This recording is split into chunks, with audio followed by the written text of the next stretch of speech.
कुणाल कामरा का नाम आज पॉलिटिकल कंट्रोवर्सी का दूसरा नाम बन गया है। एक ऐसे कॉमेडियन जो सिर्फ अपने जोक्स के लिए जाने जाते थे, आज वो कानूनी मुकदमों के जाल में उलझ गए हैं। मजाक से शुरू हुई बात FIRs, कोर्ट केसेस और इवन फिजिकल वायलेंस तक पहुंच चुकी है। पर सवाल ये है कि कुणाल कामरा का ये सफर सटायर से सेंसरशिप तक कैसे पहुंच गया? क्या ये सिर्फ एक मजाक था या फिर एक सोची समझी पॉलिटिकल साजिश? ये कंट्रोवर्सी सिर्फ उनके जोक्स तक सीमित नहीं है, बल्कि ये एक बड़ा मुद्दा है जो देश की राजनीति और फ्रीडम ऑफ स्पीच पर भी सवाल उठाता है। सब कुछ तब शुरू हुआ जब कुणाल कामरा का एक वीडियो वायरल हो गया, जिसमें उन्होंने एलिजिडली महाराष्ट्र के deputy chief minister Eknath Shinde का मजाक बनाया। हालांकि इस मुद्दे पर अब भी कार्रवाई चल रही है और कई डेवलपमेंट भी सामने आ रही हैं, जिनके बारे में हम आगे चलकर बात करेंगे। लेकिन इसी बीच कुणाल कामरा ने एक और धमाका किया है। आपको याद होगा कि एकनाथ शिंदे केस में माफी ना मांगते हुए उन्होंने कहा था, आई विल नॉट अपोलोजाइज। उनके स्टेटमेंट के लेटर्स के पेजेस आपकी स्क्रीन पर है। एकदम बेबाक होकर कुणाल कामरा ने अब आनंद महिंद्रा को भी नहीं बख्शा। महिंद्रा जो अपने ट्वीट्स के लिए मशहूर हैं, कामरा ने उन्हें रोस्ट करते हुए कहा है,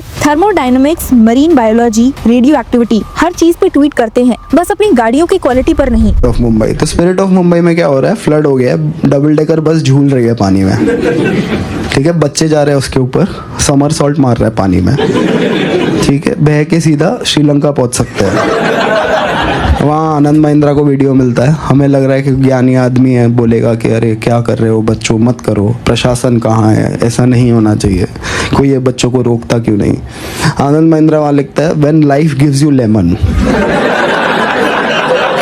ये देश का विद्वान ही चुतिया गया है। बचा क्या है फिर बचाने को? फिर बातें ऐसे करता है, life gives you lemon. AI meeting पे बोलता है हम इंडियन AI बनाएंगे। अरे तुमने अभी तक कुछ नहीं बनाया इंडियन, अभी एक दिन सडनली आके सब बना दोगे? पॉसिबल नहीं है। इंडियन बिजनेसेस पे मैं जितना कम ही बोलूँ उतना बेटर है। जब भी मैं बोलता हूँ कुछ हो जाता है।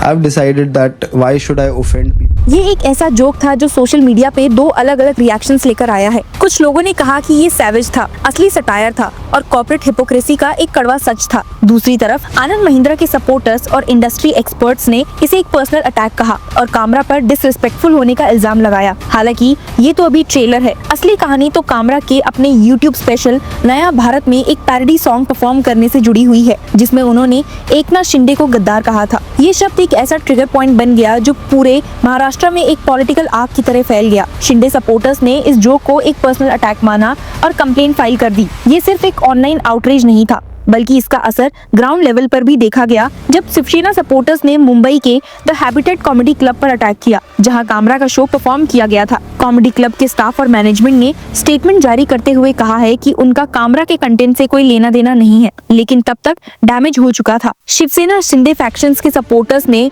शो वेन्यू पर तोड़फोड़ किया, चेयर्स पलट दी और माहौल पूरी तरह से टेंस हो गया। अटैक के बाद महाराष्ट्र के चीफ मिनिस्टर देवेंद्र फडणवीस ने कहा है कि कुणाल कामरा जैसे लोगों को आजादी का मतलब समझना चाहिए। उनका सटायर कम और प्रोपेगेंडा ज्यादा लगता है। दूसरी तरफ उद्धव ठाकरे उनके सपोर्ट में आ गए हैं और उन्होंने कहा कि हिंदुस्तान में सटायर और हंसी मजाक की एक परंपरा रही है, लेकिन अगर हंसना मना हो जाए तो ये डिक्टेटरशिप की शुरुआत है। कामरा ने किसी से भी माफी मांगने से इनकार कर दिया है और एक बोल्ड स्टेटमेंट दिया है, जिसमें उन्होंने इंडियन कॉन्स्टिट्यूशन के साथ अपनी फोटो पोस्ट की और कहा, द ओनली वे फॉरवर्ड। ये एक डायरेक्ट मैसेज था कि उन्हें फंडामेंटल राइट्स का पूरा भरोसा है और वो अपने स्टैंड से पीछे नहीं हटने वाले। लेकिन ये कंट्रोवर्सी अब सिर्फ एक जोक तक नहीं रुकी। कामरा के अगेंस्ट अब 4 FIRs फाइल हो चुकी हैं और उन्हें मुंबई पुलिस के सामने 31 मार्च तक पेश होने का समन भी भेजा गया है। कामरा ने पुलिस से 1 हफ्ते का मोहलत मांगी थी ताकि वो मुंबई आके अपने लीगल बैटल लड़ सके, लेकिन पुलिस ने इस रिक्वेस्ट को रिजेक्ट कर दिया है। FIRs के अंदर 353(1)(b), 353(2)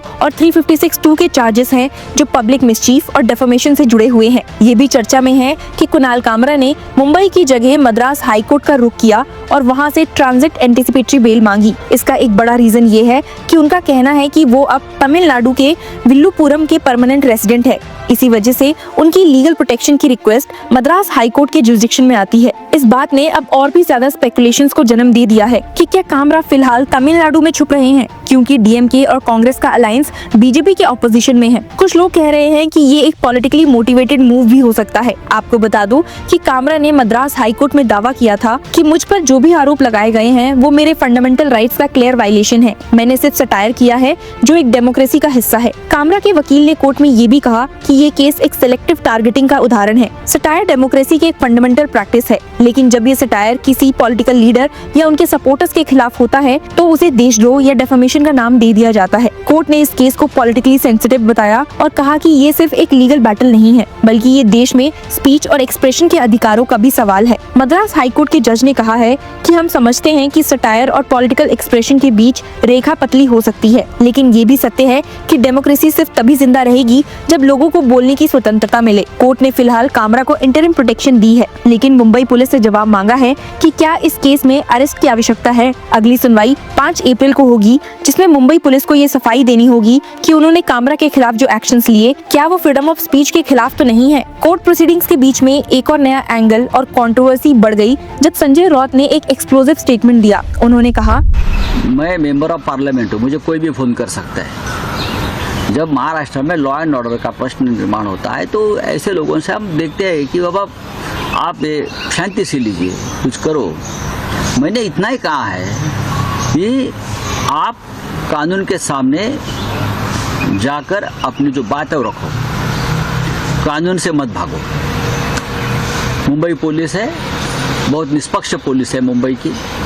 चाहे कुणाल कामरा का स्टूडियो तोड़ने में उनका वो देखते रहे, स्टूडियो तोड़ते रहे, पुलिस देखते रहे, वो छोड़ दीजिए। लेकिन मैं मानता हूँ कि कुणाल कामरा को मुंबई में आकर अपनी बात रखनी चाहिए और उनको जो कहना है वो पुलिस के समक्ष कहना चाहिए। और मैं ये भी मांग करता हूँ सरकार से, जब मुंबई में ये सब कंट्रोवर्सी चल ही रही थी कि तभी बॉम्बे हाई कोर्ट में भी एक और PIL फाइल हो गई, ये कहकर कि ये सब कुछ एक सिलेक्टिव हैरेसमेंट का केस है। पिटीशन फाइल करने वाले एडवोकेट का कहना है कि सटायर और पॉलिटिकल क्रिटिसिज्म का एक अलग मायने होता है, लेकिन यहाँ पर एक सिलेक्टिव टारगेट बनाकर कामरा को फंसाया जा रहा है। पिटीशन ने सिर्फ कामरा के लिए ही नहीं बल्कि हैबिटेट स्टूडियो के अगेंस्ट लिए गए BMC के एक्शन को भी अब्यूज ऑफ पावर बोला है। हैबिटेट स्टूडियो जहाँ कामरा ने परफॉर्म किया था, BMC ने उसका पोजीशन ले लिया और उसे सील कर दिया, जो एक रिटेलिएटरी एक्शन की तरह देखा जा रहा है। कामरा के खिलाफ किए गए एक्शंस के बारे में लीगल एक्सपर्ट्स का कहना है कि इस केस का इम्पैक्ट सिर्फ कामरा तक सीमित नहीं है, ये देश के हर सटायरिस्ट और आर्टिस्ट के लिए एक नया वार्निंग साइन है। ये पॉइंट और ज्यादा इन्फोर्स होता है जब ऐसे और भी केसेस सामने आते हैं, जैसे कि मुनव्वर फारूकी को जेल जाना पड़ा, अग्रिमा जोशुआ को माफी मांगनी पड़ी और वीर दास को टू इंडियन स्पीच पर बैकलैश झेलना पड़ा। रिसेंटली हुई